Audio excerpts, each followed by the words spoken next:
Waldaan qaxxaamura diimaa damee shawaa bahaa marsaa sadaffaatiin deeggarsa qorichootaa fi meeshaalee yaalaa qarshii miliyoona 9.5 baasan buufataalee fayyaaf taasise. Waldaan qaxxaamura diimaa damee godina shawaa bahaa buufataalee fayyaa aanota godinichaa keessa jiran sadiif qorichootaa fi meeshaalee yaalaa qarshii miliyoona 9.5 ta'an deeggarsaan kenne. Buufataaleen deeggarsi taasifameefis aanaa Adaamaatti kan argamu buufata fayyaa Sireeroobii, aanaa Lumeerraa buufata fayyaa Qooqaa akkasumas buufata fayyaa Bulbula aanaa Adaamii Tulluu Jiddoo Kombolchaafa. Itti gaafatamaa waldaa qaxxaamura diimaa damee shawaa bahaa obbo Busaarii Bun'aa waldichi hojii balaa tasaa uumamaa fi namtolcheen dhufan irraa deebii hatattamaan baraaruu madditti yeroo idileetti seektaroota garaagaraa wajjin ta'uun hojiilee misoomaas raawwata jedhan. Piroojeektii ECTR deeggarsa marsaa sadaffaatiin qorichootaa fi meeshaalee yaalaa qarshii miliyoona 9.5 baasanii buufataalee fayyaa sadiif kennuu himaniiru. Marsaa sadeeniin walumaa galatti buufataalee fayyaa 13 deeggarsa qorichootaa fi meeshaalee yaalaa miliyoona 49.5 kennamuu ibsan. Hojii namoomaa cinatti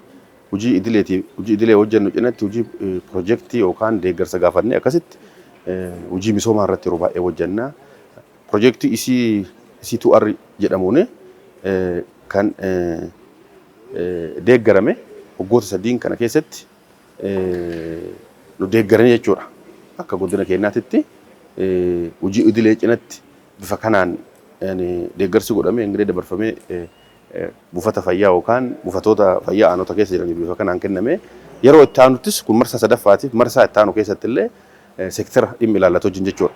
Keessattuu waajjira fayyaa godinaaf aanaa wajjin mari'anneetiin marsaa itti aanu keessatti illee kan itti fufu ta'a jechuudha deeggarsi kun. Itti gaafatamaa waajjira fayyaa godina shawaa bahaa obbo Abbabaa Maammoo waldaan qaxxaamura diimaa damee shawaa bahaa bakka humni mootummaa hin qaqqabnetti rakkoolee gama tajaajila fayyaan jiran furaa jira jedhan. Galmeewwan adda addaa yeroo baay'ee rakkoo keessa kan turre nu bitee nu dhiyeessee jira. Leenjii adda addaa dhaabbanni kun ogeessota fayyaatiif kennaa ture jira. Risoorsii guddaa godina kanaaf invest gochaa jira jechuudha. Kanaan alattis ammas hojiin inni qabatee deemu hojii guddaa baay'eetu jira. Kana nullee deeggaruu tumsuu baay'ee nurraa eegama jechuudha. Yoo hin deeggariin dhaabbatichi kun miseensa yoo noriin miseensi isaa yoo bal'achaan deemin galiin achirraa argamu sun uummatuma kanaaf deebi'ee tajaajila kenna waan ta'eef kana sirriitti ilaalle gaariidha.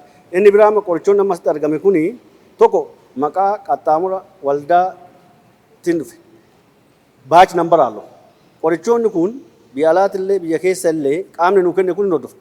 Argitanii jirtanii irra deddeebi'anii haga nama fayyadamee sandarasii deemanii interview godhan. Bulchaa itti aanaan godina shawaa bahaa obbo Guutaa Gadaa waldaan qaxxaamura diimaa sabaa fi amantiin adda osoo hin baasin dhala namaa hundaa tajaajila jedhan. Qorichootaa fi meeshaalee yaalaa buufataalee fayyaaf kennamanis kanaaf ragaa ta'uu kaasanii kaayyoo kennamaniif akka oolan aanotni hojjechuu qabu dhaamaniiru. Otoo baajata mootummaatiin binne waggaa 10 waggaa 6 keessatti buufataalee fayyaa keenya waliin ga'uun baay'ee ulfaata. Meeshaalee baay'ee gatii isaanii qaalii ta'antu bitamee jira. Meeshaalee baay'ee ammayyaa ta'an salphumatti dhukkuba ittiin yaala sana irra ga'anii ittiin yaalii sana mirkaneeffachuu ittiin danda'an baay'ee saayinsaawaa ta'e qulqullina kan qabu nu dhiyaate. Dabalataan qorichoonni irraa asitti argitan gabaarratti iddoo tokko tokkotti qorichoota gabaarra hin jirre gabaa fagootirraa dhiyaatee waldaan keenya gatii guddaadhaaf fidee jira jechuudha.